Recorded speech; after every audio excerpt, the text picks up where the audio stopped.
Hi everyone, स्वागत है आप सबका आपके अपने चैनल केयर्स क्लासेस में। आज के इस लेक्चर में हम सब देखेंगे क्लास 12th फिजिक्स। इसके पहले वाले लेक्चर में हम सब क्या देखे थे? आपका प्रकाश का वितरण देखे है ना, वहां पर संपोषी वितरण, विनाशी वितरण यहाँ तक कर लिए थे। तो आज हम सब आपका वहां पर दो छोटा छोटा हेडिंग आपको बताए थे कि एक आपका कला संबद्ध स्रोत। क्या होता था कला संबद्ध स्रोत?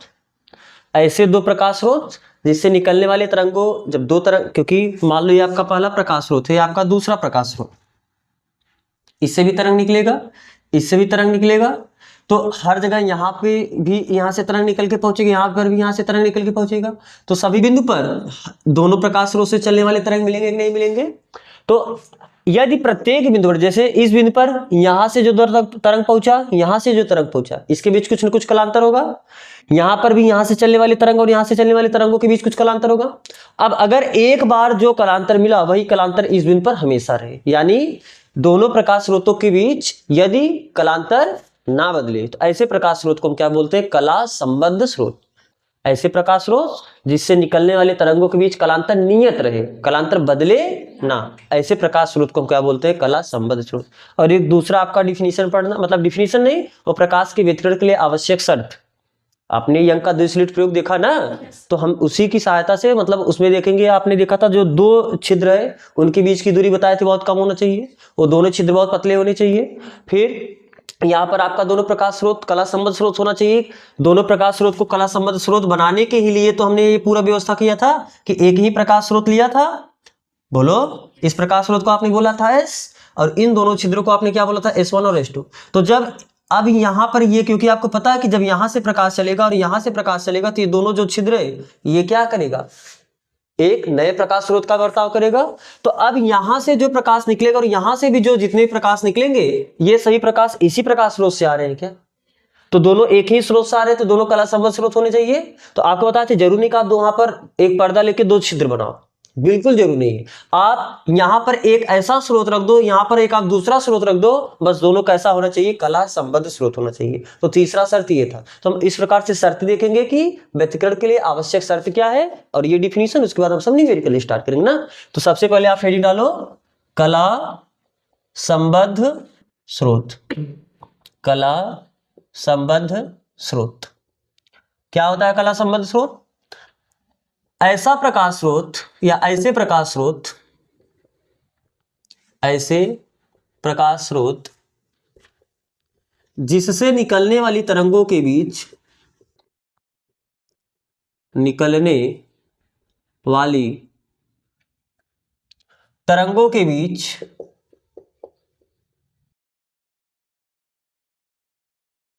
कलांतर नियत हो, कलांतर नियत हो। कलांतर नियत होने का मतलब इनके बीच कलांतर ना बदले, हाँ समान रहे। एक बार जो कलांतर मिला वही कलांतर आपको हमेशा मिले। ऐसे प्रकाश स्रोत जिससे निकलने वाले तरंगों के बीच कलांतर नियत हो, कला संबद्ध स्रोत कहलाते हैं। कला संबद्ध स्रोत कहलाते।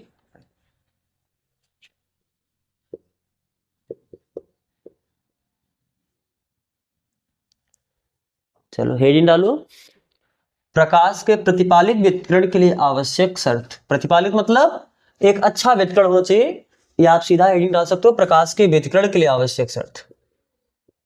प्रकाश के व्यतिकरण के लिए आवश्यक शर्त। ठीक है, देखो आपने जब यंग का द्विस्लिट प्रयोग पढ़ा है, द्विरेखा छिद्र प्रयोग पढ़ा है, डबल स्लिट एक्सपेरिमेंट, ख्याल करो वहां पर जो फ्रिंज, पता है ना फ्रिंज क्या होता है? जब जो सामने पर्दे रखे थे उस पर्दे पर आपको दीप्त और अदीप्त पट्टियां मिलती हैं। उन पट्टियों की चौड़ाई के लिए आपने फार्मूला देखा था। पट्टियों की चौड़ाई दीप्त फ्रिंज हो या अदीप्त फ्रिंज हो, दोनों की चौड़ाई बराबर होती है, और दोनों का फार्मूला क्या था? Lambda capital D upon small D. तो कैपिटल डी क्या है? यस, दोनों पर्दों के बीच की और स्मॉल डी क्या है? दोनों छिद्रों के बीच की दूरी। आपने जो पहले पर्दे पे दो छिद्र किया है ना S1 S2, उन दोनों छिद्रों के बीच की दूरी। तो सीधी सी बात है। अब आप बताओ व्यतिकरण अच्छा कब होगा? जब जो आपको दीप्त और अदीप्त फ्रिंज दिख रहे हैं उनके चौड़ाई ज्यादा हो कि उनकी चौड़ाई कम हो? उनकी चौड़ाई कम होगी तो वो सब तो एक दूसरे में मिल जाएंगे।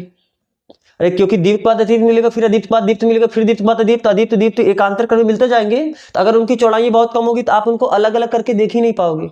अरे देखो सबकी चौड़ाई अगर बहुत कम कम हो तो सब एक दूसरे पे मिल जाएंगे, नहीं मिल जाएंगे। लेकिन अब मान लो दीप्त इतना चौड़ा है, एक एग्जांपल के लिए दीप्त इतना चौड़ा है, फिर अदीप्त है, तो जब जितना ज्यादा चौड़ा होगा उतना ज्यादा आपको अलग अलग दिखेगा कि नहीं दिखेगा? यानी अच्छे व्यतिकरण के लिए उनकी चौड़ाइयां ज्यादा होनी चाहिए, अधिक होनी चाहिए।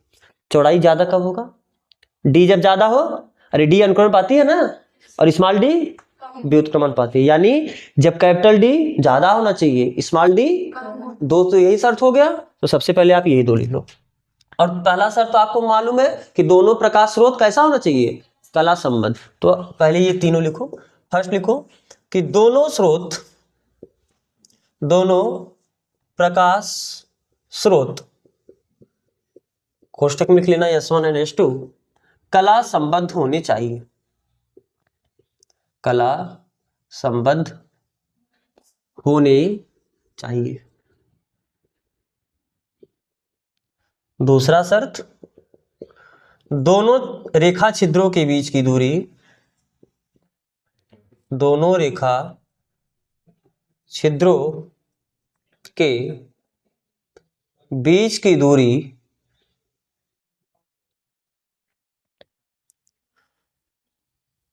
कम से कम होनी चाहिए।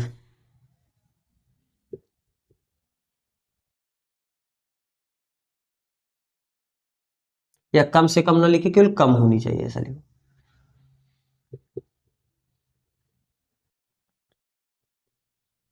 तीसरा शर्त लिखो, दोनों पर्दों के बीच की दूरी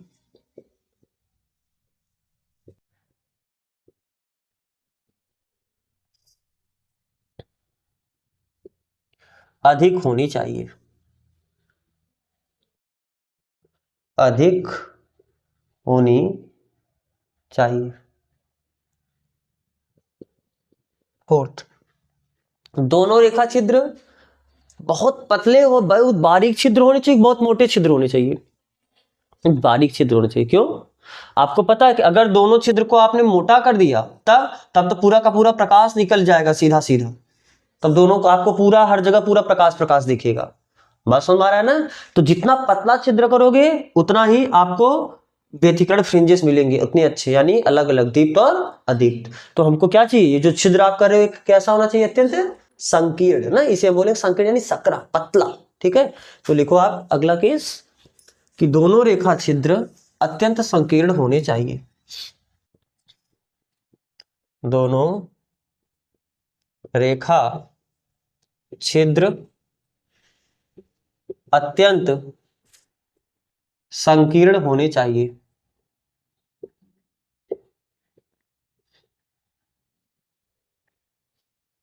पांचवा पॉइंट आप लिख लो जो कि सबसे इंपॉर्टेंट है कि दोनों प्रकाश की आवृत्तियां लगभग क्या होनी चाहिए? बराबर होनी चाहिए। लगभग नहीं, आवृत्तियां बराबर ही होनी चाहिए। तो आप लिख लो कि दोनों प्रकाश स्रोतों से निकलने वाली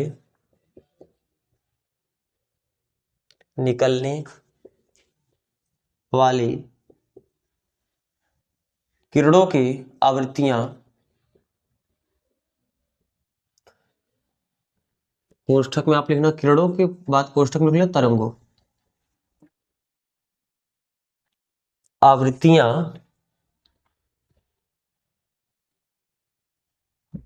बराबर होनी चाहिए।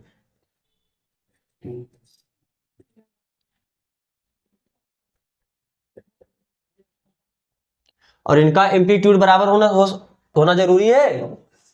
एम्पलीट्यूड बराबर ना हो लेकिन लगभग बराबर। लगभग बराबर होने का मतलब बहुत ज्यादा अंतर ना आ जाए। बात समझ आ रहा है? ऐसा ना हो एक का एम्पलीट्यूड 1 मिलीमीटर का हो तो दूसरे, या 1 एंगस्ट्रॉम का हो तो दूसरे का एम्पलीट्यूड 100 एंगस्ट्रॉम का हो, इतना ज्यादा अंतर ना आए। मतलब हम बोल सकते हैं कि लगभग। तो आप ये भी लिख लो छठवां पॉइंट अगर लिखना है कि दोनों तरंगों के आयाम लगभग बराबर होने चाहिए। दोनों तरंगों के आयाम लगभग बराबर का अर्थ समझ रहे हो ना। एग्जैक्ट बराबर हो ये जरूरी नहीं, एग्जैक्ट बराबर हो जाएगा तो भी हो जाएगा, कोई दिक्कत नहीं है, लेकिन ना एग्जैक्ट बराबर हो तो बहुत ज्यादा अंतर भी ना हो, आयाम लगभग बराबर होनी चाहिए। ठीक है, अब चले न्यूमेरिकल की तरफ। इसके सबसे पहले एक बार फार्मूला जितने आप पढ़े हो याद कर ले, बोलो आओ। जब दो तरंगे व्यतिकरण करती हैं, मान लो कि उनमें पहली तरंग का समीकरण क्या है, y1 equal to a1 sine omega T, दूसरी तरंग का इक्वेशन क्या है a2 sine omega T plus five. a1 क्या है पहली तरंग का आयाम, a2 क्या है दूसरी तरंग का आयाम, ओमेगा टी, ओमेगा क्या है कोणीय आवृत्ति, ओमेगा बराबर 2 पाई एफ या 2 पाई अपान कैपिटल टी, यानी कैपिटल टी वहां पर आवर्त काल होगा, टी तो समय है, हाई क्या है दोनों तरंगों के बीच कलांतर, अरे पहले तरंग का कुछ कला होगा दूसरे तरंग का कुछ कला होगा, दोनों के बीच जो कलांतर है। ठीक है, तो इन जब दोनों तरंगे कहीं अध्यारोपित होंगी तो फिर उससे रिजल्टेंट वेव निकलेगा, तो उस रिजल्टेंट वेव का इक्वेशन हम क्या लिखते हैं, y equal to R sine omega T plus theta. अब यहाँ पर थीटा क्या है रिजल्टेंट वेव का पहले वेव के बीच कलांतर ना, तो यहाँ पर रिजल्टेंट का फार्मूला आप कैसे निकालते हो, root of a1 square plus 2a1 a2 cos five. जैसे आप वेक्टर को जोड़ते हो वैसे रिजल्टेंट एम्पलीट्यूड को यहाँ पर डील करोगे ना। और tan फाइव का वैल्यू क्या होता है, tan थीटा, थीटा क्या है, थीटा क्या है पहले और रिजल्टेंट के भी कलांतर, अरे इनके बीच कलांतर यही है ना, इनका कला ओमेगा टी इनका कला ओमेगा टी प्लस थीटा, तो अंतर यही थीटा का ही आएगा नहीं है, तो थीटा क्या है दोनों तरंगों के बीच कलांतर, किस किस तरंग पहले और रिजल्टेंट में। तो tan थीटा का वैल्यू आप कैसे बताते हो, पहले के साथ है ये ना, तो दूसरा स्टार्ट करोगे a2 sine five upon a1 plus a2 cos five. फिलहाल इसका उतना काम नहीं पड़ेगा, आप मेन ये याद रखो। फिर यहाँ पर परिणामी तीव्रता का भी हम फार्मूला देखें, परिणामी तीव्रता I बराबर क्या होता है, I1 plus 2 root I1 root I2 cos five. ठीक है, जब संपोषी व्यतिकरण होता है तो उस स्थिति में तीव्रता मैक्सिमम होती है, और जब विनाशी व्यतिकरण होता है उस स्थिति में तीव्रता मिनिमम होती है, और मैक्सिमम तीव्रता कितना होता है उस केस में, root I1 plus root I2 का होल स्क्वायर, और मिनिमम तीव्रता कितनी होती है, root I1 minus root I2 का होल स्क्वायर। और इस स्थिति में एम्पलीट्यूड भी यानी R भी मैक्सिमम होता है और इनका एम्पलीट्यूड भी मिनिमम होता है, ये सीधा क्या होता है A1 प्लस A2, और ये कितना होता है A1 माइनस A2।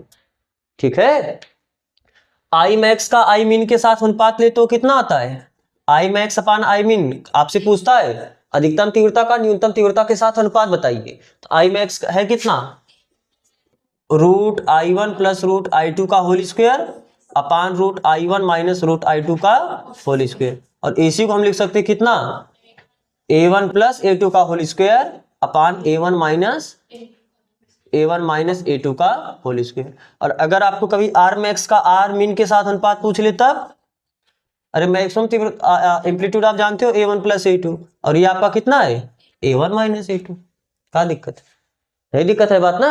चलो फिर उसके बाद हम लोग यंग्स डबल स्लिट एक्सपेरिमेंट पढ़े, यंग का द्विक रेखा छिद्र प्रयोग।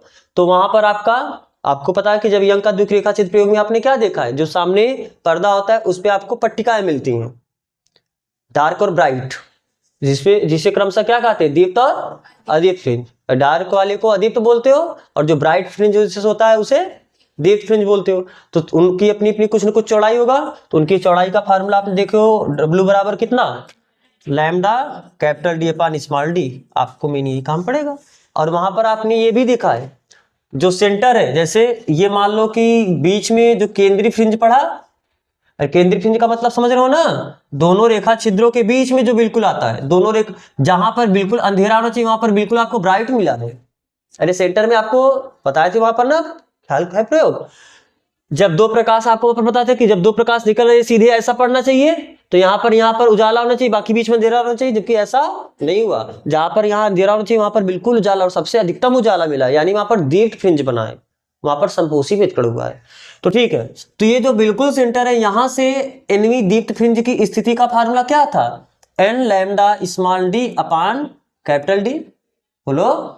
और एनवी अदीप्त फ्रिंज की स्थिति का फार्मूला क्या था, 2n+1 lambda by 2 small D upon capital D. तो यहां पर n क्या है, जैसे अगर आपसे कभी पूछेगा कि आप पांचवी दीप्त की स्थिति बताओ, पांचवी दीप्त आपको पता है ना कि इसको हम क्या कहते हैं, केंद्रीय दीप्त फ्रिंज। अब इसके बाद आपका फिर क्या रहेगा, अदीप्त, फिर केंद्रीय, फिर दीप्त रहेगा, तो वो पहला दीप्त होगा। इस वाले को आप केंद्रीय दीप्त बोलोगे, जो बिल्कुल सेंटर में मिला वो केंद्रीय दीप्त है। फिर उसके बाद ये पहला अदीप्त, फिर पहला दीप्त, फिर दूसरा दीप्त, फिर दूसरा दीप्त, ऐसे बात समझ रहा है नहीं समझ रहा है। तो इस तरीके से अब जितना ऊपर जाओगे वैसे आप नीचे भी जा सकते हो। और बोलो, तो जो यहाँ पर पहली दीप्त कब आता है, अगर पहली दीप्त आप यहीं पर मत मान लेना, जो सेंटर में मिला है, जो सेंटर में मिला है उसे केंद्रीय दीप्त बोलते हैं। क्या बोलते हैं, केंद्रीय दीप्त फ्रिंज। इसके बाद आपको अदीप्त मिलेगा, क्योंकि दीप्त के बाद अदीप्त नहीं मिलेगा, तो वो पहला अदीप्त है। फिर उसके बाद जो दीप्त मिलेगा वो पहला दीप्त है, फर्स्ट ब्राइट। बात समझ आ रहा है, दीप्त और अदीप्त एक जैसा नहीं सुनाई दे रहा है ना। ये आपका पहला अदीप्त है, अदीप्त, ये आपका पहला दीप्त है, ठीक है। तो बीच में जो मिलता है वो केंद्रीय दीप्त होता है, ठीक है। तो और यहां से देख भी सकते हो, अगर आप n का वैल्यू 0 रखोगे, तो n का वैल्यू 0 रखोगे तो ये कितना हो जाएगा, ये है क्या, nवीं दीप्त की स्थिति है, nवीं दीप्त की स्थिति। तो जब n का वैल्यू 0 रखोगे तो पूरा गुणा भाग करने के बाद क्या आ जाएगा, 0। यानी सेंटर से ये डिस्टेंस कहां से बताता है, सेंटर से ही तो बताता है, तो सेंटर से बिल्कुल दूर पे नहीं जाना है, बिल्कुल बीचों बीच रहना है। बिल्कुल बीचों बीच मतलब यही देखो, तो इसलिए हम इसे क्या बोलते हैं, पहली नहीं बोलेंगे, 0 रखो n का वैल्यू ना। पहली कब बोलोगे, जब n का वैल्यू कितना रखोगे, 1। तो जब n का वैल्यू 1 रखोगे तो ये कितना हो जाएगा, lambda capital D upon small D, यानी तब आपको ये दूरी मिलेगा। तो हम ये सभी जो एनवी दीप्त की स्थिति है, या ये जो आपने फार्मूला लिखा है एनवी अदीप्त की स्थिति है, स्थिति का मतलब दूरी, कहां से दूरी, सेंटर से दूरी। सभी दूरी आप मूल बिंदु से बताते हो नहीं बताते हो, तो यहाँ पर मूल बिंदु ऐसा कुछ सुविधा है नहीं, तो यहाँ पर हम कहां से बताएंगे, बिल्कुल सेंटर। सेंटर का मतलब दोनों रेखा छिद्रों के बिल्कुल बीच से, कितनी दूरी पर पहला दीप्त है, फिर कितनी दूरी पर दूसरा दीप्त है, फिर कितनी दूरी पर तीसरा दीप्त है, फिर ऐसे कितनी दूरी पर पहला अदीप्त है, कितनी दूरी पर दूसरा अदीप्त है, कितनी दूरी पर तीसरा अदीप्त है। बात समझ आ रहा है। अब बोलोगी स्थिति, जैसे मान लो ये आपका पहला दीप्त है, ये तो अदीप्त है, ये दीप्त है। बोलोगे ये दूरी, ये फार्मूला क्या लिखो, एनवी दीप्त की स्थिति का मतलब यहां से स्थिति बताओगे, लेकिन यहां से कहां तक का, यहां तक का कि यहां तक का, क्योंकि ये तो है यहां तक का, इनके सेंटर तक का बताते हैं हम लोग। बात समझ आ रहा है कि नहीं उनका, क्योंकि पट्टिका तो कुछ चौड़ा होगा ना, तो स्थिति का मतलब यहां का, यहां का, यहां का, यहां का, यहां का, इनके बीच का, इनके सेंटर से तक की स्थिति बताते हैं। तो ये क्या था, एनवी दीप्त की स्थिति, ये क्या है, एनवी अदीप्त की स्थिति, ये है फ्रिंज की चौड़ाई। और वहां पर आपने पढ़ा है फ्रिंज की कोणीय चौड़ाई, कोणीय चौड़ाई यानी थीटा, वो क्या है था, लैम्डा अपान डी। तो इन सब फार्मूला पे न्यूमेरिकल करें, चलो। तो सबसे पहला न्यूमेरिकल आप लिखिए, पहले सिंपल न्यूमेरिकल से स्टार्ट किया जाए ना। क्वेश्चन फर्स्ट, देखो ये आपका पहला क्वेश्चन, इसमें क्या बोला है कि 2 सेंटीमीटर और 3 सेंटीमीटर आयाम वाली दो तरंगे अध्यारोपित होने का मतलब मिलती है, सुपर इंपोज करती है। परिणामी आयाम ज्ञात कीजिए यदि उनके बीच कालांतर इतना हो, इतना हो और इतना हो। आपको पता है परिणामी आयाम का फार्मूला, r बराबर क्या होता है, रूट ऑफ a1 का स्क्वायर प्लस a2 का square plus 2a1 a2 cos phi. आपको तो क्या दिया है, क्या क्या, ये हम सोल्यूशन लिख रहे हैं ना इसका। क्या दिया है, पहली तरंग का आयाम a1 2 सेंटीमीटर, दूसरे तरंग का आयाम a2 ये कितना दिया है, 3 सेंटीमीटर। तो चलो पहले क्वेश्चन में फाई का वैल्यू कितना है, 0। अरे पहले क्वेश्चन में फाई का वैल्यू 0 है ना, तो बताओ उस स्थिति में r क्या हो जाएगा, r बराबर रूट ऑफ a1 का स्क्वायर यानी 2 का स्क्वायर प्लस a2 का स्क्वायर यानी 3 का स्क्वायर प्लस 2a1 a2 यानी 2 इंटू 3 इंटू cos फाई, और फाई का वैल्यू कितना है पहले केस में, 0। तो कितना हुआ, r बराबर रूट ऑफ 2 का स्क्वायर 4 हुआ 3 का स्क्वायर 9 हुआ, 3 दूनी 6 दूनी 12, और cos 0 का वैल्यू कितना आता है 1। जब 1 का गुणा करोगे वही रह जाएगा। तो कितना हुआ 12 9 21 4 25, और 25 का अंडर रूट 5, तो यानी r बराबर कितना आया 5। यही r है, तो ये r क्या है परिणामी आयाम। जो आपका फाइनल तरंग आता है उस तरंग के आयाम को आपने r ही तो बोला है ना, तो पहली स्थिति में आया। ठीक है, सेकेंड स्थिति में आपसे क्या बोला है, फाई बराबर कितना है π/2, π/2 यानी 90 अंश। तब बताओ ये कितना हो जाएगा, बस वही फॉर्मूला लगाना, बस फाई की जगह आपको π/2 रख देना है। तो दिस इंप्लाइज दैट r बराबर क्या हो जाएगा रूट ऑफ a1 का स्क्वायर। a1 है, देखो सभी तीनों स्थिति में a1 a2 यही है, बस बदल क्या रहा है फाई। तो a1 तो वही रहेगा 2 का स्क्वायर प्लस 3 का square plus 2 into 2 into 3 cos 5। अब यहाँ पर cos 0 ना लिख के cos π/2 लिखेंगे, और आपको पता है cos π/2 की वैल्यू कितना होता है 0, cos 90 0 होता है ना, तो 0 का गुणा होगा पूरा, तो 2 का स्क्वायर 4 और 3 का स्क्वायर 9, तो 9 4 कितना हुआ 13। तो यानी r बराबर कितना आया रूट में 13। और ये सेंटीमीटर, देखो ये भी सेंटीमीटर में, ये भी सेंटीमीटर है, तो ये भी क्या आ जाएगा सेंटीमीटर में। r बराबर इतना सेंटीमीटर।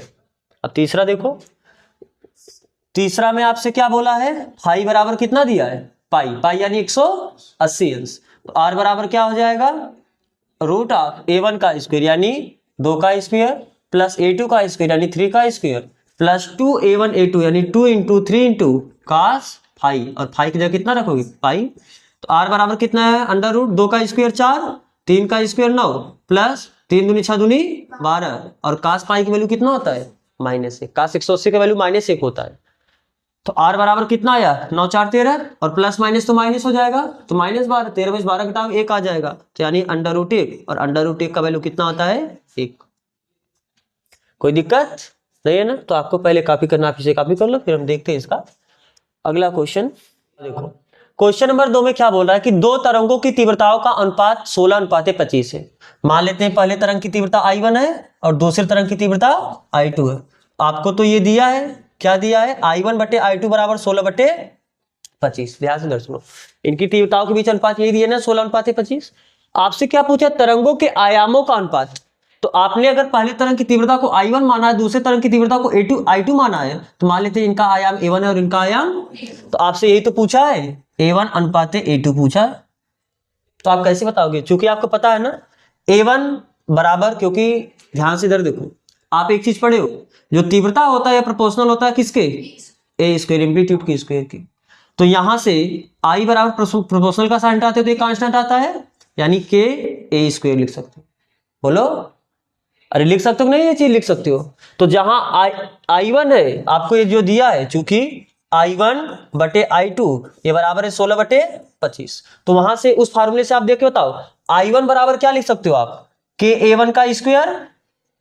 अरे यार यहाँ पर I1 होगा तो यहाँ पर A1 लिखोगे ना पहले तरंग के लिए, और I2 की जगह आप क्या लिख सकते हो के A2 स्क्वायर। ये बराबर कितना हुआ, के से तो के कैंसिल हो जाएगा, तो क्या हम इसे लिख सकते हैं A1 बटे A2 का स्क्वायर बराबर 16/25। तो स्क्वायर हो जाकर क्या हो जाएगा अंडर रूट, तो 16 का अंडर रूट 4 और 25 का अंडर रूट, तो इनके तीव्रताओं के बीच अनुपात कितना मिला, बात समझ आ रहा है ना 4:5। फिर आपसे क्या पूछा है कि यदि दोनों तरंगे व्यतिकरण करती हैं तो इनके महत्तम और न्यूनतम तीव्रताओं का अनुपात। महत्तम तीव्रता यानी I max का अनुपात बताने, न्यूनतम तीव्रता यानी I min से। तो I max अभी आपने पढ़ा है, इसके पहले दो चीज होता है, एक I1 में आप जानते हैं फार्मूला, एक A1 में जानते हो। A1 वाला फार्मूला क्या है A1 प्लस A2 का square upon A1 minus A2 का स्क्वायर। लेकिन आपको A1 और A2 तो पता नहीं है, लेकिन हम यहां से ध्यान से देखो, क्या A1 बराबर 4/5 A2 लिख सकते कि नहीं लिख सकते हैं, बोलो। तो यहां पर भी A2 आ जाएगा, यहां पर भी A2 आ जाएगा, हर जगह A2 कॉमन लेके कैंसिल कर देंगे, यानी A1 की जगह कितना रखते हैं हम 4/5 A1 प्लस A2 की जगह क्या रखते हैं, A2 की जगह सॉरी यहाँ पर A2 है ना, अरे देखो A1 बराबर 4/5 A2 रखना है, और यहाँ पर तो A2 है ही, बट A1 की जगह कितना रखते हैं 4/5 A2 माइनस A2, इसका भी स्क्वायर है इसका भी स्क्वायर। समझ में आ रहा है, दिक्कत तो नहीं हुआ ना। I max का I min के साथ अनुपात आपने फार्मूला देखा कि नहीं देखा है, आप इससे भी जा सकते तीव्रता से, बस वहां पर आपको अंडर रूट मिलता, तो अंडर रूट लेते तो फिर थोड़ा आपके लिए दिक्कत होता, तो हम सिंपली जिसमें अंडर रूट नहीं वो उठा लिए। तो बताओ a2 कॉमन लो ऊपर से और a2 कॉमन लो, a2 तो कैंसिल हो जाएगा, तो बचे कितना 4/5 और यहाँ पर कितना बचेगा 1, 4/5 प्लस 1 का स्क्वायर और यहाँ पर क्या बचेगा 4/5 माइनस 1 का स्क्वायर। तो क्या बटे 1 करके 4 1 के 4 5 1 के 5 यानी 5 4 9/5 का स्क्वायर और बटे 1 करो इसमें 4 1 के 4 माइनस 5, तो यानी 4 में से 5 घटाओगे माइनस 1 आ जाएगा। 4 1 के 4 माइनस 5 1 के 5, 4 में से 5 घटाओगे माइनस 1 नहीं आएगा, क्योंकि जब कम वैल्यू में बड़ा वैल्यू घटाओगे तो माइनस आता है। और नीचे क्या है बटे 5 का स्क्वायर, तो देखो 5 का स्क्वायर तो 5 का स्क्वायर कैंसिल हो जाएगा, ये भी बटे में ये भी बटे में, तो ऊपर बचा कितना 9 का स्क्वायर 81 और 1 का स्क्वायर 1, यानी आई मैक्स का आई मीन के साथ जो रेशियो आया वो कितना आया 81:। समझ में आ रहा है ना। तो आप ये कॉपी कर लो, फिर हम चलते हैं इसके अगले क्वेश्चन की तरफ। चलो ये आपका अगला क्वेश्चन, इसमें क्या बोला है कि I व 4I तीव्रताओं के दो स्रोतों में हो रहे वितरण की कल्पना कीजिए। जिन बिंदुओं पर कलांतर इतना हो या इतना हो वहां पर आपको तीव्रता ज्ञात करना है। तीव्रता यानी परिणामी तीव्रता का ही बात करें, जब कोई तीव्रता नहीं बोला यानी परिणामी तीव्रता का ही बात किया है। आपको पहले प्रकाश का तीव्रता I1 होता है, दूसरे प्रकाश की तीव्रता I2 होती है। आपको ये दिया है ना, क्या दिया I1 बराबर I, I2 बराबर 4I, आपसे परिणामी तीव्रता I पूछा है। एक काम करो यहाँ पर ये भी I है ये भी I है, तो इसको थोड़ा IR लिख देते हैं। IR का मतलब समझ रहे हो, वैसे तो परिणामी तीव्रता को हम I से ही दर्शाते हैं, लेकिन यहाँ पर पहला तीव्रता I की पदम दिया है, दूसरे प्रकाश की तीव्रता भी I की पदम दिया है, तो यहाँ पर जो आपका परिणामी तीव्रता है उसको हम IR लिख देते हैं, यानी रिजल्टेंट इंटेंसिटी, परिणामी तीव्रता।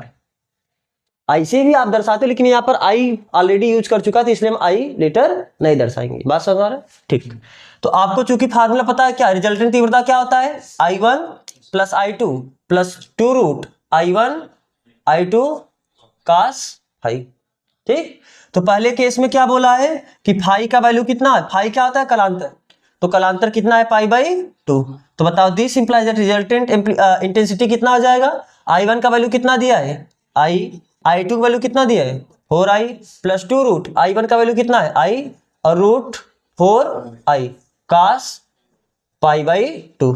तो कितना हुआ यहाँ से IR बराबर 5π प्लस देखो अंडर रूट 4 का वैल्यू कितना हो जाएगा 2 और 2 दूनी 4, रूट I और रूट I मिलके केवल क्या बचेगा I, और cos पाई का वैल्यू कितना होता है cos π/2 वैल्यू 0, cos 90 है π/2 90, cos 90 का वैल्यू कितना होता है 0, तो 0 का गुणा हुआ पूरा 0 होगा, तो यानी रिजल्टेंट इंटेंसिटी कितना आया 5I। तो अगर इसका तीव्रता पहले प्रकाश की तीव्रता I है, दूसरे प्रकाश की तीव्रता 4I है और उनके बीच कलांतर π/2 है, तो उनका जो परिणामी तीव्रता है वो कितना आया 5I। कॉपी करना है तो कॉपी करना है, पहले आप कॉपी कर लो। तो ये वाला अपने मन से कर सकते हो नहीं कर सकते हो, अरे बस यहाँ पर आपको cos पाई लिखना है, cos पाई की वैल्यू -1 होता है, तो ये कितना हो जाएगा अगले वाले में बस यहाँ पर -1 हो जाएगा, तो प्लस माइनस माइनस, तो 5I में से 4I घटा दोगे तो बचे कितना केवल I। कॉपी करो, चलो सॉल्यूशन आओ देखो इसका क्या बोला है क्वेश्चन नंबर 4 में, व्यतिकरण करने वाली दो तरंगों की तीव्रताओं का अनुपात, दो तरंग है उनकी तीव्रताओं का अनुपात यानी I1 और I2 का अनुपात, क्योंकि आप पहले तरंग की तीव्रता को I1 मानते हो, दूसरे तरंग की तीव्रता को आप क्या मानते हो I2, इनकी तीव्रताओं का अनुपात यानी I1/I2 ये कितना दिया है 16/9। व्यतिकरण प्रतिरूप में महत्तम एवं न्यूनतम तीव्रताओं का अनुपात क्या होगा, आपसे क्या पूछा है I मैक्स का I मीन के साथ अनुपात पूछा है। अब आपको ध्यान से देखो ये बात पता है I मैक्स का I मीन के साथ जो रेशियो होता है वो दो फार्मूला पता है क्या, √I1 प्लस √I2 का होल स्क्वायर अपान √I1 माइनस √I2 का होल स्क्वायर। नहीं दिक्कत है, कैसे बताओगे क्या, यहाँ पर आप देखो एक मेथड ये भी, दूसरा मेथड भी हम आपको देख देते हैं। I1 बराबर क्या हो जाएगा 16/9 I2, जब अनुपात का बात आएगा तो आप यहाँ पर I1 बराबर 16/9 भागे उधर जाके गुणा हो जाएगा, तो I1 की जगह इतना I2 के टर्म में रख सकते हो कि नहीं रख सकते हो, तो ये क्या हो जाएगा √I1, I1 की जगह कितना है 16/9 I2 प्लस यहाँ पर आपका क्या है √I2 का स्क्वायर अपान √I1 का वैल्यू 16/9 I2 माइनस √I2 का होल स्क्वायर। क्या √I2 यहाँ से कॉमन लो, √I2 यहाँ से कॉमन लो, तो से वैसे √I2 यहाँ से भी कॉमन लोगे, √I2 यहाँ से भी कॉमन, पूरा ही कैंसिल हो जाएगा, तो यहाँ पर बचे कितना √16 का वैल्यू कितना होता है 4/3 और I2 तो कैंसिल हो चुका है, यहाँ पर भी I2 कॉमन बचा कितना 1, अरे यही तो बचा ना, और अभी है क्या, इस पूरे का स्क्वायर। यहाँ पर भी 4/3 माइनस 1 का स्क्वायर, तो कितना हो, बटे 1 कर, इसका गुणा इसमें, इसका गुणा इसमें, यानी 4 3 7/3 का स्क्वायर, और बटे 4 1 के 4 माइनस 3, 1/3 का स्क्वायर, तो बटे 3 कैंसिल हो जाएगा, तो 7 का स्क्वायर कितना हुआ 49, और 1 का स्क्वायर कितना हुआ, तो इनके मैक्सिमम और मिनिमम तीव्रताओं के बीच कितना अनुपात होगा, 49:1 हो जाएगा। आप इसका दूसरा फार्मूला जानते हो क्या, a1 + a2 का square upon a1 minus a2 का स्क्वायर, लेकिन आपको a1 और a2 पता ही नहीं। a1 a2 पता है, i1 i2 पता था तो आप इस मेथड से कर गए, a1 a2 पता होता तो आप इस फार्मूले से भी जा सकते थे। तो क्या अगर a1 a2 से ही हमें करना हो, हम आपको बोल दे a1 a2 से आप करो, तब कैसे करोगे। अगर आपको तीव्रताओं का अनुपात दिया है, यानी आपको आयामों का भी आप अनुपात बता सकते हो ना, कैसे, क्योंकि आपको पता है जो तीव्रता होता है वो क्या होता है, ka²। तीव्रता भैया आप पढ़े हो ना, तीव्रता प्रोपोर्शनल होता है a² के, प्रोपोर्शनल का साइन कांस्टेंट आएगा k², तो जहां तीव्रता है वहां पर आप k² रख सकते हो, नहीं रख सकते हो। तो यानी ध्यान से देखो, आपको i1 की जगह क्या ka1 का स्क्वायर रख सकते हो, और i2 की जगह ka2 का स्क्वायर, ये बराबर कितना है 16 तो k से k, तो a1/a2 का स्क्वायर ये बराबर हुआ कितना 16/9, तो a1/a2 कितना आ जाएगा, अरे स्क्वायर इधर जाके अंडर रूट हो जाएगा, तो अंडर रूट 16 4, अंडर रूट 9 कितना 3, तो क्या तीव्रता का भी अनुपात पता चला कि नहीं, सॉरी आयाम, a1 a2 आयाम है, आयामों का भी अनुपात पता चला। तो आप यहां से अब क्या लिख सकते हो, a1 बराबर 4/3 a2, तो जैसे आपने यहाँ किया वहां पर वैसे a1 का वैल्यू 4/3 a2 रखो। सबसे पहला क्वेश्चन हम लोग यही तो किए थे, तो आप इससे भी कर सकते हो, नहीं कर सकते हो, ये फार्मूला यूज करना है। तो फिलहाल अभी हम आपको इस फार्मूले से होता, आप इतना कॉपी करो, अगर आपको लग रहा है ये भी मेथड आपको उतारना है तो आप बगल में कॉपी कर सकते हो। देखो, तो हम लोग कल क्वेश्चन नंबर 4 तक किए थे, तो आज अगला क्वेश्चन नंबर 5 क्या है, यदि दो प्रकाश के व्यतिकरण में अधिकतम तथा न्यूनतम तीव्रताओं में अनुपात, अधिकतम तीव्रता को आप Imax लिखते हो और न्यूनतम तीव्रता को आप Imin लिखते हो, तो ये आपको अभी तक क्या होता था, Imax और Imin का अनुपात आपसे पूछता था, अब आपको क्या किया, Imax का Imin के साथ अनुपात दिया है, ये कितना दिया है 81/49, तो दोनों प्रकाश के आयामों का अनुपात बताइए, आपसे a1:a2 पूछा। तो क्या आप मैक्सिमम तीव्रता और मिनिमम तीव्रता का फार्मूला जानते हो, अरे आप Imax और Imin के अनुपात का दो फार्मूला जानते हो, एक I के टर्म में I1 I2 के टर्म में, और एक a1 a2 के टर्म में। I1 I2 के टर्म में कितना होता है, √I1 + √I2 का होल स्क्वायर अपान √I1 - √I2 का होल स्क्वायर, और दूसरा जो होता है a1 + a2 का स्क्वायर अपान a1 - a2 का स्क्वायर, ठीक है। अब ध्यान से देखो, तो क्योंकि हमको पूछा क्या है, a1 और a2 का अनुपात पूछा, तो हम ये फार्मूला लगाएंगे, फिर इस फार्मूला का कोई मतलब ही नहीं है।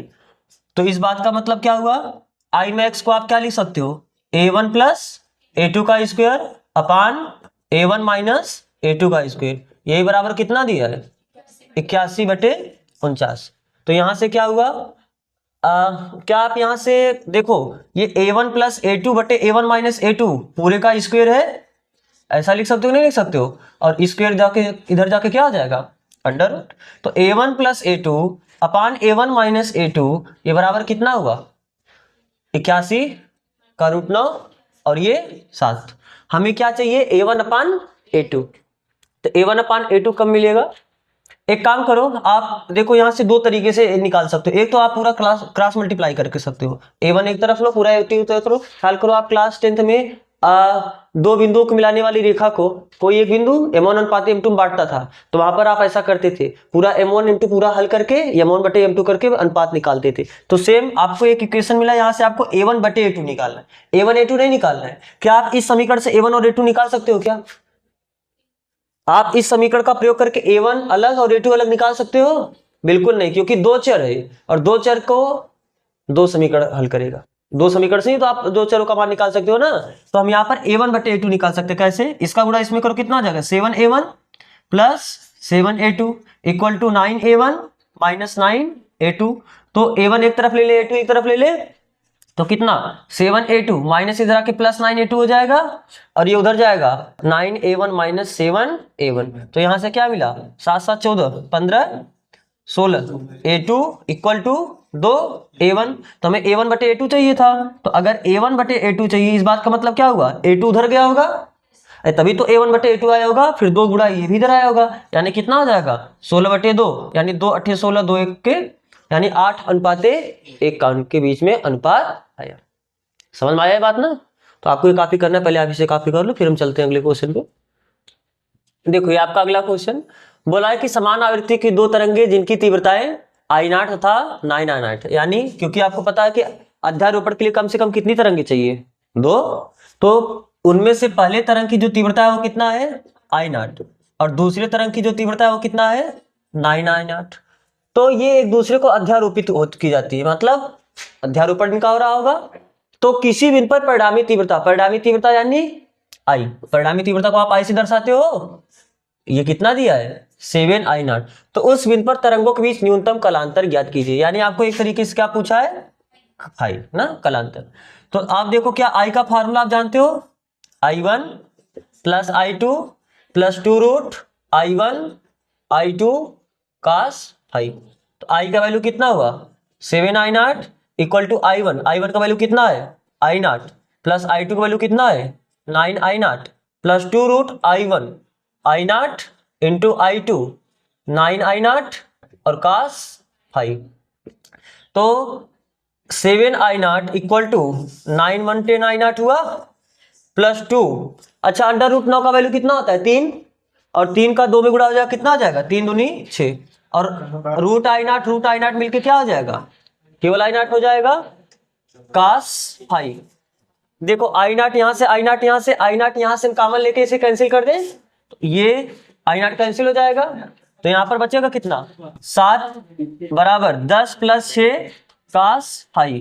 तो यहाँ से आप देखो प्लस 10 इधर आके क्या हो जाएगा -10, और 7 में से 10 घटाओ कितना आ जाएगा -3, तो -3 बराबर कितना 6 cos phi। तो यहाँ से जो गुणा है इधर आके क्या हो जाएगा भाग, तो -3 भागे 6 बराबर कितना cos phi, तो कितना हो जाएगा -1/2 बराबर कितना cos phi। बस यहाँ से हमें phi की वैल्यू निकालना है। तो cos कितने का वैल्यू -1/2 होता है, हमें पता है कितना, देखो -1/2 कितना 30 अंश, cos 30 का वैल्यू cos 60 अंश का वैल्यू 1/2 होता है ना, तो हाँ सही 120 अंश, डायरेक्ट आप बता सकते हो 120 अंश। अगर कोई डायरेक्ट नहीं जानता है कि cos 120 अंश का वैल्यू -1/2 होता है, तो ऐसा कर सकता है, कैसे हम इसे लिख सकते हैं कितना cos 60 अंश, अरे -1/2 को cos 60 अंश लिख सकते हैं ना, ये बराबर कितना है cos phi। और आपको एक बात ये पता होगा cos 180 माइनस थीटा ये बराबर कितना होता है -cos थीटा, और 180 पे नहीं बदलता है, cos का cos ही रहता है, 180 नहीं बदलेगा, और दूसरे चतुर्थांश में cos आपका निगेटिव होता है, तो इसलिए कितना हो जाएगा माइनस। तो हम यहाँ से अगर ये -cos थीटा, इसे हम कितना लिख सकते हैं cos 180 माइनस थीटा, और थीटा की जगह कितना हो जाएगा 60 अंश, ये बराबर कितना cos phi, यानी cos 120 अंश बराबर कितना हुआ cos phi। वैसे आपको डायरेक्ट याद होना चाहिए -1/2 कितने का वैल्यू होता है cos 120 अंश, तो cos से cos बैलेंस हो, यहाँ से phi बराबर कितना हो जाएगा 120 अंश। आपको यही तो पूछा था ना, कलांतर याद कीजिए। देखो ये आपका क्वेश्चन नंबर 7, इसमें बोला है कि I तथा 4I तीव्रताओं वाले दो प्रकाश पुंज परस्पर व्यतिकरण करके पर्दे पर व्यतिकरण प्रतिरूप बनाते हैं। दो तरंग है जिनमें से पहली की तीव्रता यानी I1 बराबर कितना दिया I, और दूसरे की तीव्रता I2 को कितना दिया है 4I। कह रहा है कि ये दोनों मिलके पर्दे पर व्यतिकरण प्रतिरूप बनाएंगे। पर्दे पर दो पॉइंट है, एक पॉइंट है आपका A और एक दूसरा पॉइंट है B। ये बोला है ना कि बिंदु A पर प्रकाश पुंजों के बीच कलांतर, यहाँ पर जो कलांतर यानी फाई, कलांतर को फाई से दर्शाते हो, ये कितना दिया है π/2, तथा बिंदु B पर कितना है पाई, इस बिंदु पर कलांतर कितना है पाई।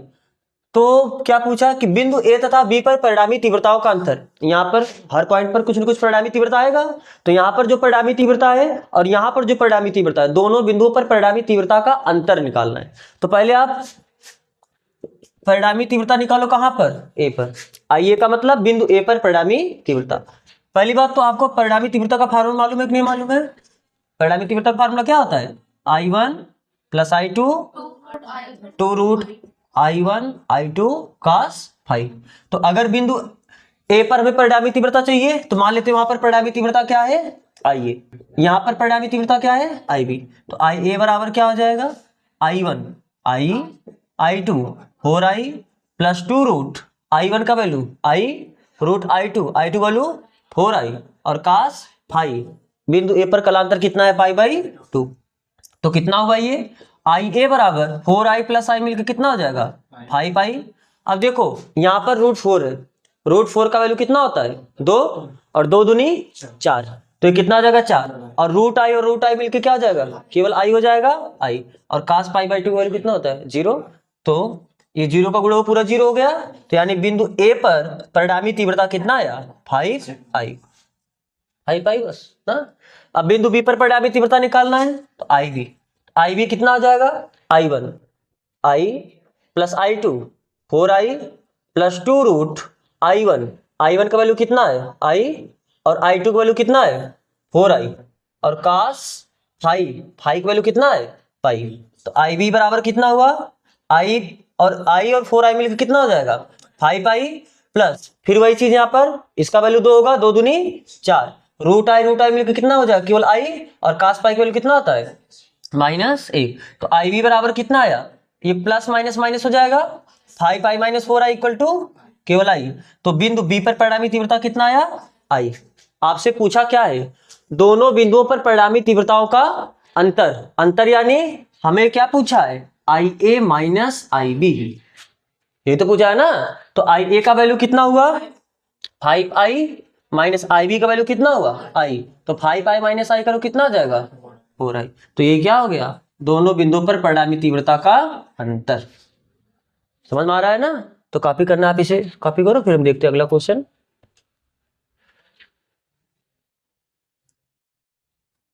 तो आपका 8वां क्वेश्चन क्या बोल रहा है कि समान आवृत्ति के दो तरंगों के आयाम 5:3 के अनुपात में है। दो तरंग है, उनके आयामों में कितने का अनुपात है, आयाम को आप किस तरह दर्शाते हो, A1 और A2 मान लेते हैं। पहले तरंग का आयाम A1 है, दूसरे तरंग का आयाम A2 है। तो आपको दिया है,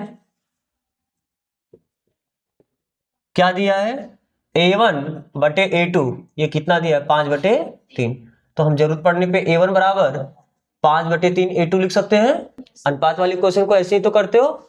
तो क्या बोला कि व्यतिकरण क्षेत्र में कंपनों के महत्तम और न्यूनतम आयामों तथा तीव्रताओं का अनुपात ज्ञात कीजिए। आपको मैक्सिमम और मिनिमम आयामों के बीच अनुपात बताना है, मैक्सिमम और मिनिमम तीव्रताओं इंटेंसिटीज के बीच में रेशियोज बताना।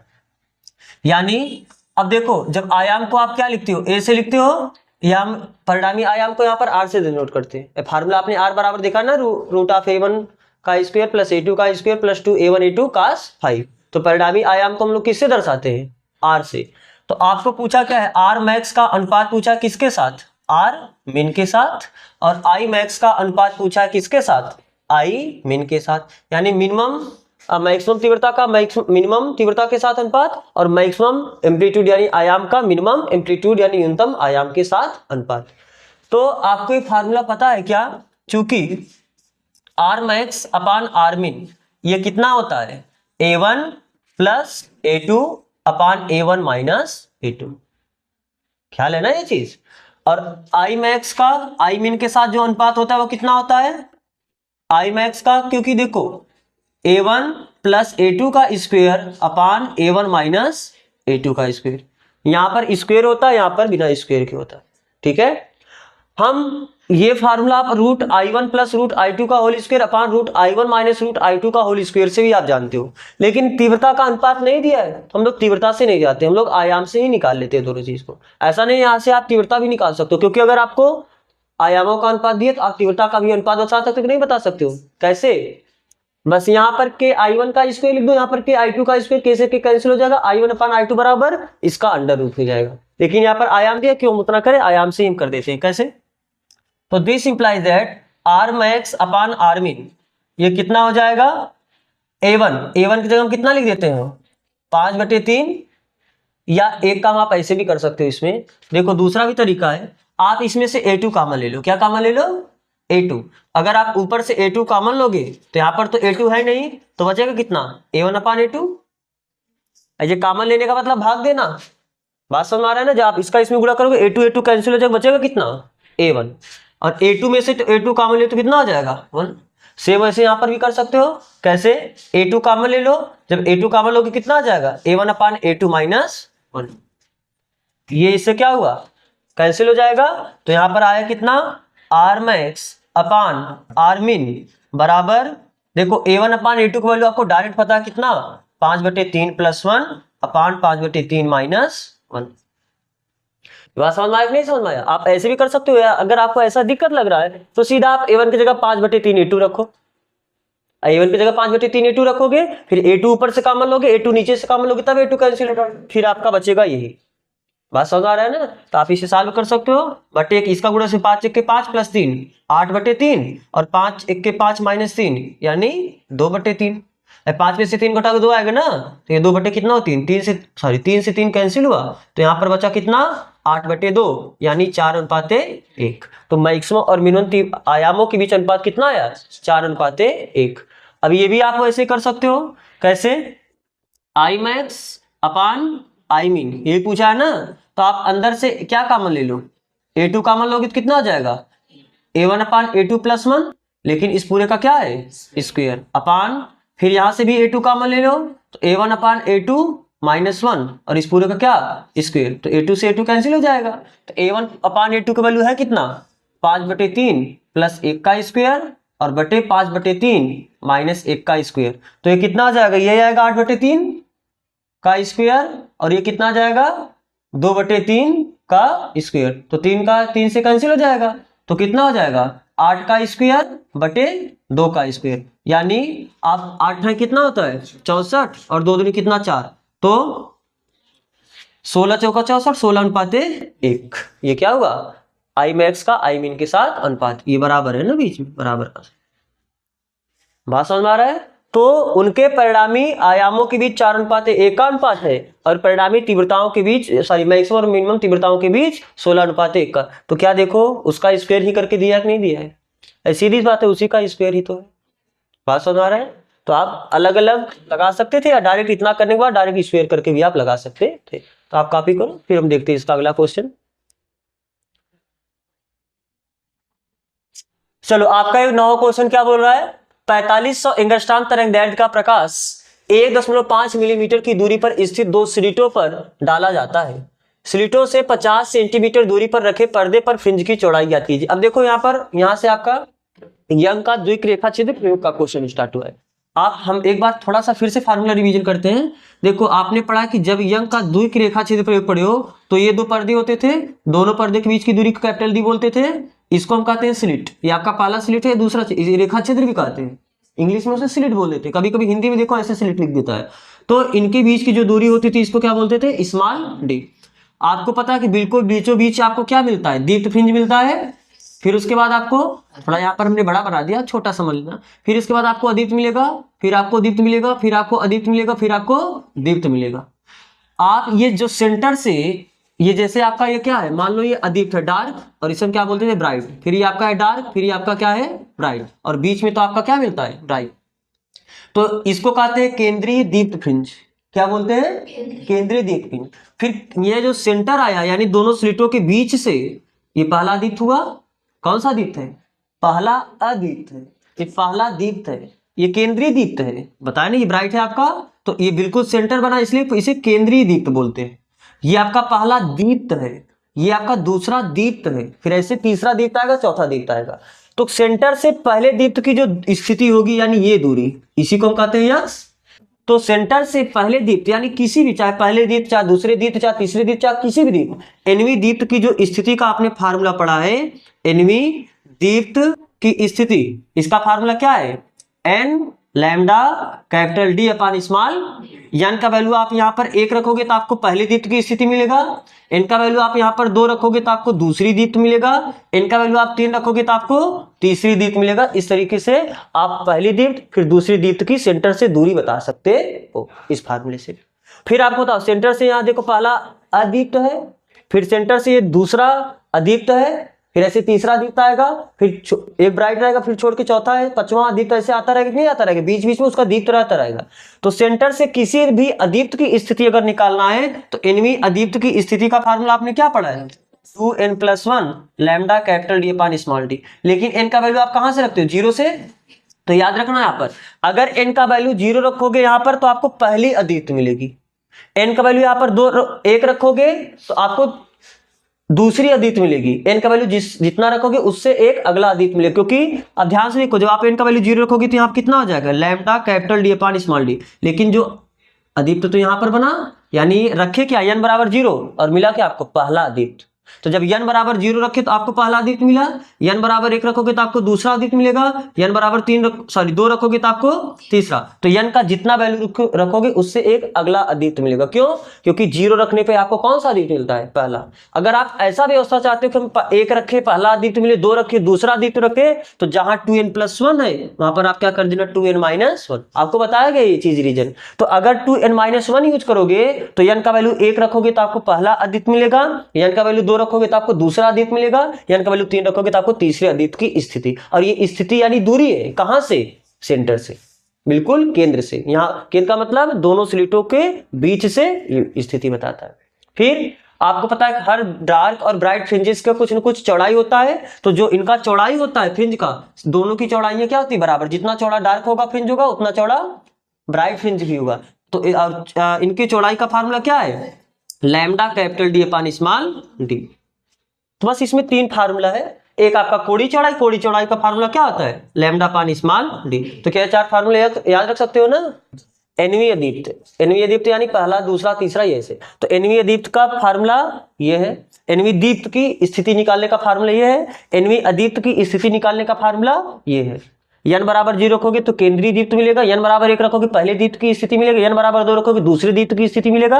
सेम ऐसे यहाँ पर n बराबर 1 रखोगे पहले अदीप्त की स्थिति, n बराबर 0 फिर यहाँ पर सुविधा नहीं होगा क्योंकि केंद्र पे दीप्त बनता है ना कि अदीप्त। तो n बराबर 1 यहाँ पर रखना तो आपको पहला अदीप्त मिलेगा, n बराबर 2 रखोगे दूसरे अदीप्त की स्थिति मिलेगा, n बराबर 3 रखोगे तीसरे अदीप्त की स्थिति। ऐसे आप क्रम से जा सकते हो। लेकिन अगर यहाँ पर आप 2n + 1 फार्मूला यूज किए तो n का जितना वैल्यू रखोगे उससे एक एक्स्ट्रा वाले की स्थिति मिलेगी। तो कंफ्यूज मत हो ना, आप 2n - 1 ही लेके चलो फार्मूला में, कोई दिक्कत नहीं है ना।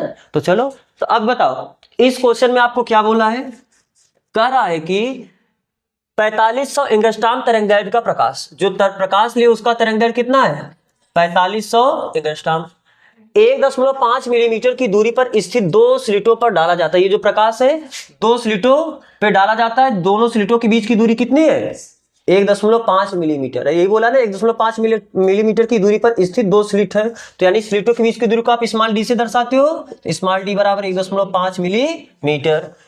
स्लिटों से 50 सेंटीमीटर दूरी पर रखे पर्दे, स्लिट इसी पर्दे पर होता है, उससे दूसरे पर्दे के बीच की दूरी यानी कैपिटल डी दिया कि नहीं दिया, कैपिटल डी बराबर कितना दिया 50 सेंटीमीटर। रखे फ्रिंज की चौड़ाई ज्ञात कीजिए। फ्रिंज की चौड़ाई यानी आपसे क्या पूछ लिया, डब्ल्यू पूछ लिया। ठीक, तो सबसे पहले सबको एक ही मात्रक में कन्वर्ट कर दो, देखो ये एंगस्ट्रॉम में, मिलीमीटर में, सेंटीमीटर में। एक काम करो सबको मीटर में कन्वर्ट कर दो। ठीक है, तो एंगस्ट्रॉम को मीटर बदलने के लिए 10⁻−10 का गुणा करते हो ना, तो 10⁻−10 मीटर हो गया। मिलीमीटर को मीटर में बदलने के लिए कितने का गुणा करते हो 10⁻−3 का गुणा करते हो। सेंटीमीटर को मीटर बदलने के लिए 10⁻2 का गुणा करते हो। तो ठीक, चूंकि आपको फार्मूला पता है W बराबर क्या होता है, lambda capital D upon small D ना। देखो यहाँ दोनों डी डी है, ताकि याद रखना ऊपर कैपिटल होगा नीचे स्मॉल डी होगा। तो W बराबर क्या हो जाएगा, लैम्डा का वैल्यू कितना है 4500 गुणे 10⁻10, 50 गुणे 10⁻2, और स्मॉल डी का वैल्यू कितना है 1.5 गुणे 10⁻3। तो दशमलव हटा दे, ऊपर 10 का गुणा कर दे, 15 तिया 45। तो W बराबर कितना आया, यहाँ पर बचा कितना। अच्छा एक काम करो, 3 गुणे 10⁻2 है क्या, 2 जीरो यानी 10⁻2, और 2 जीरो यहाँ पर 1 जीरो यहाँ पर, यानी हम 10⁻3 भी लिख सकते हैं क्या इसे। और यहाँ पर क्या है 10⁻−10 है, और एक काम करो गुणे 5 वैसे लिखते हैं, 1 जीरो ये भी है, तो 1 जीरो का और गुणा हो जाएगा तो ये 10 कितना हो जाएगा, 1 जीरो और है तो 1 पावर और बढ़ जाएगा। और बाकी यहाँ पर कितना 10⁻−2 और -3 ऊपर जाके क्या हो जाएगा 10⁻+3। आपको पता है ना, जब पावर नीचे से ऊपर ले जाते हो तो माइनस का प्लस या प्लस का माइनस हो जाता है। तो बस आप गुणा कर दो, W बराबर कितना, नंबर का नंबर में गुणा कर दो, 5 3 15 बराबर, सभी प्लस वाले को एक तरफ लिखो, 4 3 7 और 10 2 12। तो 7 में से 12 घटाओगे तो 5 आएगा, लेकिन माइनस वाला ज्यादा है, यानी गुणे 10⁻5। और ये क्या आया मीटर में। अगर आपको दशमलव में लिखना है तो 10 का नीचे भाग देना पड़ेगा, 10 का ऊपर गुणा करना पड़ेगा। तो जब 15 में 10 का भाग हो तो 1.5 हो जाएगा, और ये 10 घाते 1 है तो 1 और कम हो जाएगा, कितना हो जाएगा 10 घाते -4 मीटर। और आपको पता है आप डायरेक्ट भी कर सकते हो, यहाँ पर क्या था 15 गुणे 10 घाते -4, सॉरी -5 है ना, दशमलव कहीं नहीं है तो कहाँ है, यहाँ पर है। अगर आप दशमलव इधर खिसकाते हो तो पावर 1 क्या होता है, बढ़ जाता है, तो -5 में +1 करोगे तो -4 आ जाएगा। आप डायरेक्ट वहां से भी जा सकते हो, जैसे भी आपको ये कैलकुलेशन समझ में। तो समझ में आया क्वेश्चन, तो आपको ये कॉपी करना है, पहले आप इसे कॉपी करो। क्वेश्चन नंबर 10 में क्या बोला है, यंग के द्विक रेखा छिद्र प्रयोग में दो स्लिटों 0.1 मिलीमीटर से पृथक है, यानी स्लिटों के बीच की दूरी यानी कैपिटल सॉरी स्मॉल डी बराबर कितना दिया 0.1 मिलीमीटर, तथा पर्दे से उनकी दूरी, पर्दे से इनकी दूरी कितनी है यानी कैपिटल डी 0.5 मीटर। प्रयुक्त प्रकाश की तरंग दैर्घ्य लैम्डा बराबर आपको कितना दिया है 5000 एंगस्ट्रॉम। सातवीं दीप्त तथा 11वीं अदीप्त फ्रिंजों के बीच की दूरी याद कीजिए। अब ध्यान से देखो, जैसे अब हम इतना पूरा मिटा रहे हैं फिगर, आपको पता है कि मान लो ये सेंटर है, यहां से आपको क्या सेंटर में पूरा आपको दीप्त मिला होगा, फिर आपको अदीप्त मिला, फिर आपको दीप्त मिला होगा, फिर अदीप्त मिला, फिर आपको दीप्त मिलेगा, फिर अदीप्त मिला, फिर आपको अदीप्त मिला होगा, फिर आपको इस तरीके से मिलेगा। तो ऐसे ये पहला दीप्त है, ये दूसरा अदीप्त है डार्क ना, ये तीसरा दीप्त है, फिर ये चौथा दीप्त है। तो बोल रहा है कि फिर अच्छा इसको भी आप लिख दो, ये आपका केंद्रीय दीप्त है, तो ये पहला दीप्त हुआ, ये दूसरा दीप्त हुआ, ये तीसरा दीप्त हुआ।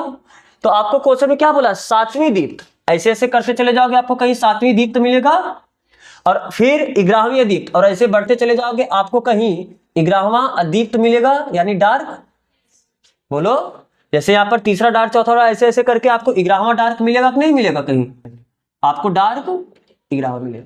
तो आपको बोला इनके बीच की यही दूरी बतानी है, 11वें अदीप्त और 7वें ब्राइट यानी दीप्त, ये तो पूछा ना, 7वें दीप्त तथा 11वें अदीप्त फ्रिंजों की दूरी याद कीजिए, इनके बीच की दूरी, इनके बीच की दूरी कितनी है, आप कैसे निकालोगे इनके बीच की दूरी। अब ध्यान से देखो, आप यहां से यहां तक पूरा दूरी निकाल सकते हो नहीं निकाल सकते हो, अरे केंद्र से 11वें अदीप्त की, आप सेंटर से nवें दीप्त की भी दूरी निकाल सकते हो, और आप सेंटर से nवें अदीप्त की भी दूरी निकाल सकते हो। तो आप सेंटर से 11वें अदीप्त की दूरी यानी ये निकाल लो, उसमें से आप सेंटर से 7वें दीप्त की दूरी को घटा दो, क्योंकि आप सेंटर से 7वें दीप्त भी किसी भी दीप्त किसी भी अदीप्त की स्थिति आप निकाल सकते हो। तो यहां से 11वें अदीप्त की दूरी निकाल के यहां से 7वें दीप्त की दूरी निकाल के घटा दो, तो ये दूरी बच जाएगा नहीं बच जाएगा। बात समझ में आ रहा है ना। आपसे क्या पूछा है डेल्टा एक्स पूछा है, डेल्टा एक्स का मतलब डेल्टा एक्स का कैसे निकालोगे, 11वें अदीप्त की स्थिति माइनस 7वें दीप्त की स्थिति, दीप्त फ्रिंज यहां पर लिख लेना ज्यादा अच्छा रहेगा ना, हमने यहां पर लिख दिए, आप लोग लिख लेना अदीप्त फ्रिंज की स्थिति माइनस 7वीं दीप्त फ्रिंज की स्थिति। बात समझ में आया कि नहीं समझ में आया, ये बात समझ में आ रहा है कि नहीं समझ में आ रहा है आपको, ध्यान से फिर से एक बार देख लो। आपसे पूछा क्या है, आप ऐसे पहला दीप्त दूसरा दीप्त तीसरा दीप्त ऐसे 7वां दीप्त कहीं होगा, फिर यहाँ पर पहला दीप्त है दूसरा दीप्त है तीसरा दीप्त है, ऐसे ऐसे करके 11वां अदीप्त होगा। आपको यही 11वें अदीप्त और 7वें दीप्त के बीच की दूरी पूछी है, तो ये दूरी आप कैसे निकालोगे, इस पूरे दूरी में से आप यहां तक की दूरी घटा दो तो यही दूरी मिलेगा। तो ये पूरा दूरी होगा क्या, यहां से 11वें अदीप्त की दूरी, इसमें से हम घटा देंगे 7वें दीप्त की दूरी। बात समझ आ रहा है। तो पहले आप ये निकालो, तो हम इसे कुछ समीकरण का मान को आप इसे छोड़ दो, पहले एक काम करो, सब अलग अलग है तो फिर यही काम करो, 0.1 मिलीमीटर को 10 घाती -3 मीटर लिख सकते हैं, 0.5 ये तो मीटर है ही, और 5000 एंगस्ट्रॉम इसको 10 घाती -10 यानी 5 × 10 घाती -7 लिख दे क्या, अरे 3 जीरो का इसमें से बैलेंस कर देगा, तो 5 × 10 घाती -7 क्या आ जाएगा मीटर।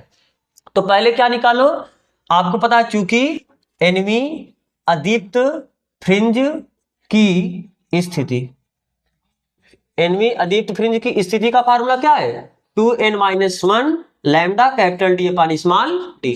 तो हमें 11वीं अदीप्त की स्थिति चाहिए, 11वीं अदीप्त फ्रिंज की स्थिति क्या आ जाएगी, यानी की जगह 11 रख देंगे, अरे अगर आप प्लस रखोगे तो उससे कम रखोगे, जब माइनस लोगे तो n का वैल्यू जो रखोगे वही आपको मिलेगा, n का वैल्यू 11 रखोगे तो 11वीं अदीप्त मिल जाएगा, इंटू लैम्डा, लैम्डा का वैल्यू कितना है 5 × 10 घाती -7, और कैपिटल डी का वैल्यू कितना है 0.5 बटे स्मॉल डी का वैल्यू कितना है 0.1 गुणे 10 घाती -3, तो 11 दूना 22, अरे 22 में से घटाओ कितना आ जाएगा 21, तो 21 गुणे 5, अच्छा 10 बाद 1 अंक 10 बाद 1 अंक, ये तो बैलेंस हो जाएगा, तो यहाँ पर 5 × 5 = 25, तो सीधा केवल कितना लिख देते हैं 25, और देखो ऊपर कितना 10 घाती -7 और -3 ऊपर जाके क्या आ जाएगा +3, तो 21 में 25 का गुणा करो, 25 × 25, अरे बोलो 25 × 25, 25 दूना 50 और 2 हासिल बचा था, 50 2 52 गुणे 10 घाती -4,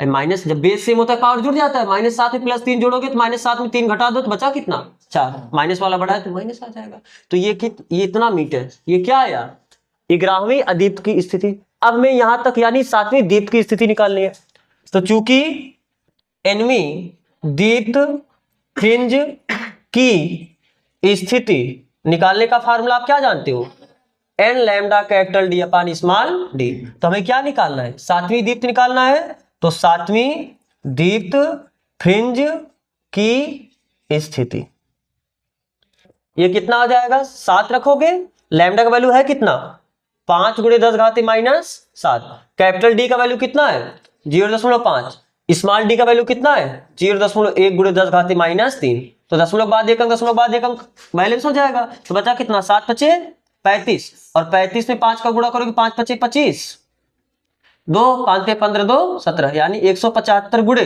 10 घाती -7, -3 ऊपर जाके +3 हो जाएगा, और -7 में +3 करो कितना आ जाएगा 10 घाती -4, अरे बात समझ में आ रहा है ना, तो ये क्या 7वीं अदीप्त की स्थिति, तो हम समीकरण 1 से बता सकते हैं, क्या समीकरण कितने से 1 से, डेल्टा x पूछा है तो डेल्टा x बराबर क्या हुआ 11वीं अदीप्त की स्थिति कितनी आई है 525 गुणे 10 घाती -4, इसमें से माइनस हो जाएगा 7वीं दीप्त की स्थिति कितनी आई है 175 गुणे 10 घाती -4, तो डेल्टा x बराबर 10 घाती -4 कॉमन लेके बाहर कर लो, 525 में से 175 क्या करो घटा दो, तो 0 यहाँ पर बचा कितना 7 3 3 2 5, और 4 में से 1 गया नहीं, तो कितना आ जाएगा 350 गुणे 10 घाती -4, तो देखो एक 0 बैलेंस हो जाएगा, तो 35 गुणे 10 घाती -3 भी लिख सकते हो, अरे देखो ये 10 घाती 1 है, बात समझ आ रही 10 घाती 1 है, 10 घाती -4 में 10 घाती 1 कम, मतलब 10 घाती 1 जोड़ोगे जब बेस से होता है पावर जुड़ जाएगा, तो -4 + 1 करोगे -3 ही बचेगा ना,